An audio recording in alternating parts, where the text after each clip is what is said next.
আমাৰ তেলেংগানাৰ পৰা তেলেংগানা মুখ্যমন্ত্ৰী ডাঙৰীয়াৰ জগন ৰেড্ডি ডাঙৰীয়াৰ পলিটিক্যাল এডভাইজাৰ এছ বেণুগোপাল ডাঙৰীয়া ফাইন ডাঙৰীয়া আমাৰ বিধায়ক আমাৰ সুভাষ সৰকাৰ ডাঙৰীয়া বিধায়িকা আমাৰ শিৱামণি বৰা ডাঙৰীয়ানী আমাৰ ওচৰত উপস্থিত থকা আমাৰ অসম প্ৰদেশ মহিলা কংগ্ৰেছৰ সভানেত্ৰী মীৰা বৰঠাকুৰ ডাঙৰীয়াকে প্ৰমুখ কৰি আমাৰ বিয়াত থকা আমাৰ নগাঁও জিলা কংগ্ৰেছ নগাঁও জিলা মহিলা কংগ্ৰেছৰ সভানেত্ৰী ৰূপালী শইকীয়া বাইদেউকে প্ৰমুখ কৰি আমাৰ সমূহ বিষয়ববীয়াসকল মোৰ সন্মুখত থকা আই মাতৃসকল মোৰ ভাইটি ভণ্টিসকল আৰু শ্ৰদ্ধা ৰাইজ চবেই ভালে আছে প্ৰথমতে মই ধন্যবাদ জ্ঞাপন কৰিছোঁ আপোনালোকে ইমান ৰাতিপুৱা আমাৰ কংগ্ৰেছৰ সভাত আহিছে এই কংগ্ৰেছৰ সভাত যে আপোনালোকে নিজৰ কাম এৰি আহিছে সেইটো মানে বুজাইছে আপোনালোকে কংগ্ৰেছক আঁকোৱালি লৈছে আৰু ইতিমধ্যে আমাৰ কংগ্ৰেছ জিকি গৈছে ৰাইজ আৰু মই বেছি দীঘলীয়া নকওঁ আপোনালোকৰ বাবে দুৱা আশীৰ্বাদ বিচাৰি আহিছোঁ আপোনালোকৰ পুত্ৰ হিচাপে আপোনালোকৰ ভাগিন হিচাপে ভতিজা হিচাপে নাতি হিচাপে ভাই হিচাপে ককা হিচাপে আৰু এই নিৰ্বাচনত উপনিৰ্বাচনত আমি কিয় কাৰণে বিজেপিক আঁতৰাই পেলাই কংগ্ৰেছক আনিব লাগে পুনৰ পৰা কংগ্ৰেছ আমাৰ চামগুৰিত আমাৰ ইয়াত মাজত বহুতো আলহী আহি পৰিছে হয়নে আপোনালোকে এটা কথা ক'ব বিচাৰিছোঁ আমাৰ ঘৰত আলহী এজন আহিলে কিমান দিন নাথাকে এদিন দুদিন 5 দিন 15 দিন 1 মাহ ওপৰত কোনোবা আলহী আমাৰ ঘৰত থাকে জানো নাথাকে নহয় এতিয়া আমি 13 তাৰিখে এই আলহীৰ 1 মাহ সম্পূৰ্ণ হ'ব 14 তাৰিখে বহু আলহী নিজৰ নিজৰ ঘৰলৈ উভতি যাব লাগিব ৰাইজ আৰু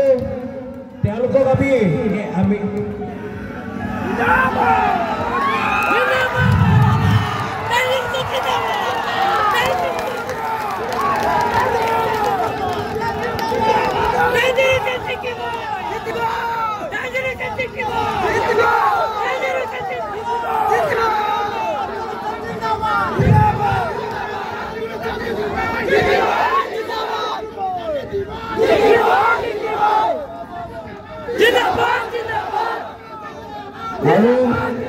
আমাৰ নেতা ৰকিবুল হুছেইন নগৰী আমাৰ এটা কথা আহি গৈছে আপোনালোকে যেতিয়া আমাৰ ঘৰলৈ যায় কোনোবাটো চাহ বিস্কুট খাই থৈ আহে হয়নে নহয় এইটো অতিথি প্ৰণয়ন হয়নে নহয় তেনেকৈ আমি তেওঁলোকে আমাৰ ঘৰত আহি যোনখিনি অত্যাচাৰ কৰিছে আমি তেওঁলোকক নকৰোঁ ৰাইজ আমি শান্তিপূৰ্ণভাৱে আমি নিৰ্বাচন আমি কৰি আছোঁ আৰু আমি শান্তিত বিশ্বাস কৰোঁ ৰাইজ আহিছে চাহ ভাত খুৱাম তাৰপিছত 14 তাৰিখে তেওঁলোকক কম তোমালোকৰ বহুত দিন হৈ গ'ল নিজৰ ঘৰলৈ তোমালোকৰ মনত পৰিছে নিজৰ ঘৰলৈ উভতি যোৱা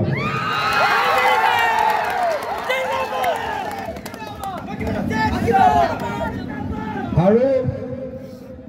মই মাত্ৰ দুটা কথা কম আমাৰ বিভিন্ন ৰাইজক অৰুণোদয় নামত বহুত ভয় ভাবুকি সৃষ্টি কৰিছে হয়নে এই অৰুণোদয় কোনে বনায় আমাৰ সাংসদজনে বনায় আৰু বিধায়কজনে বনায়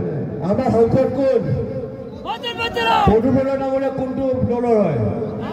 কংগ্ৰেছ আৰু বিধায়কজন কোনটো দলৰ হ'ব কংগ্ৰেছৰ হ'ব ন তে আমি মিলি যোনটো লিষ্ট বনাম সেইটোৱে অৰুণোদয় দিব কোনে বিজেপি ইয়াত কাটিব পাৰিব এই তানজিল হুছেইনে আপোনালোকৰ পুৰা দায়িত্ব লৈছোঁ এটা অৰুণোদয় কাটিব নিদিওঁ তাৰ ওপৰত আপোনালোকে যদি 500 অৰুণোদয় বজাত 1000 কৰিম আৰু যদি 1000 পাইছে 5000 কৰিম যদি 5000 পাইছে 10000 কৰিম ৰাইজ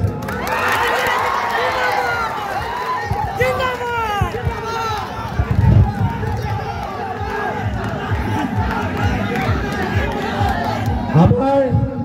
ঘৰত এটা যন্ত্ৰ লগাই দিছে আজিকালি কি যন্ত্ৰটোৰ নাম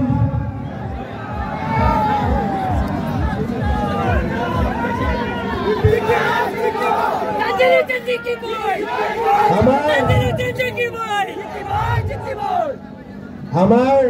এই যন্ত্ৰটোৰ নাম কি ঘৰে ঘৰে যে লগাই দিছে স্মাৰ্ট মিটাৰ মই আপোনালোকক এটা কথা বুজাব আহিছোঁ ইয়াত এই স্মাৰ্ট মিটাৰটো ক'ত বনায় এই স্মাৰ্ট মিটাৰটো বনায় গুজৰাটত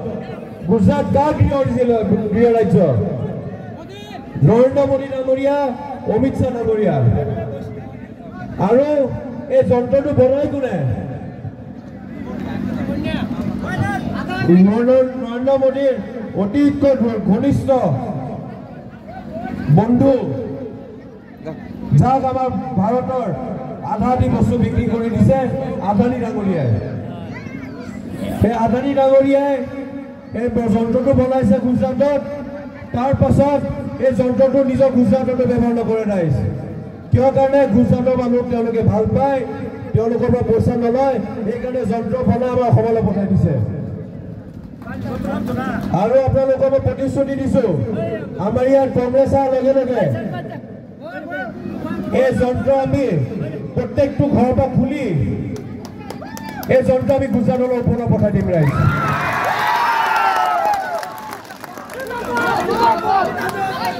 আৰু মই এইটো আমাক পৰিয়ালকেন্দ্ৰিক হয়নে ৰাইজ মই তানজিল হুছেইন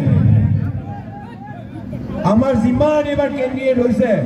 একমাত্ৰ কেণ্ডিডেট যোনে নিজকে নিজে আপোনালোকৰ নিচিনা 13 তাৰিখে মই ভোট দিব যাম ৰাইজ